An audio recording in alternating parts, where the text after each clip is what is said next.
వికారాబాద్ పట్టణంలోని 19వ వార్డు రామయ్యగూడలో ఇంటింటికి బీఆర్ఎస్ కార్యక్రమం నిర్వహించారు.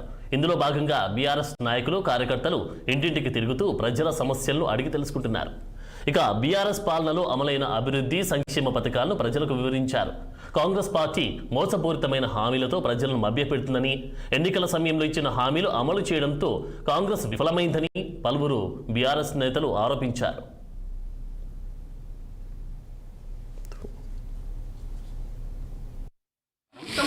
ఈరోజు బీఆర్ఎస్ పార్టీ ఇంటింటి ప్రచార కార్యక్రమం సందర్భంగా 19వ వార్డులో తిరగడం జరిగింది. ఏ ఇంటికి వెళ్ళినా కాంగ్రెస్ పైన దుమ్మెత్తి పోస్తున్నారు.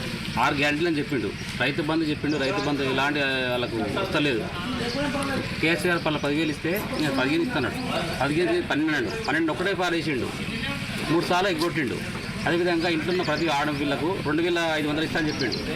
అది ఇలాంటి ఒక్కరు కూడా రాలేదు.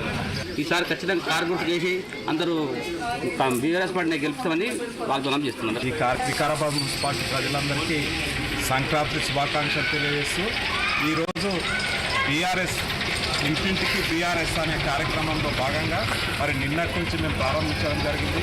ఈరోజు 19వ వార్డు రామాయపురం లోపల ప్రతి ఇంటికి బీఆర్ఎస్ పార్టీ యొక్క చేసిన కార్యక్రమాలను తీసుకొని వెళ్ళి మరి వారిని అడుగుతుంటే చెప్తున్నారు, ఇప్పటి వరకు 2 సంవత్సరాల పైన కాంగ్రెస్ గెలిచినప్పటికీ అప్పుడు ఏదైతే బీఆర్ఎస్ పార్టీ ఉందో బీఆర్ఎస్ పార్టీ ఆధ్వర్యంలో ఏదైతే సంక్షేమ ఫలాలు అందినాయో అవి మాత్రమే ఇప్పుడు మాకు వస్తున్నాయి తప్ప కాంగ్రెస్ ప్రభుత్వం కానీ ముఖ్యమంత్రి రేవంత్ రెడ్డి గారు కానీ ఏదైతే ఎలక్షన్ టైంలో చెప్పిండో కేసీఆర్ ₹1,00,000 కళ్యాణ లక్ష్యం ఇస్తే నేను తులం బంగారం ఎక్కువ అని చెప్పిండు.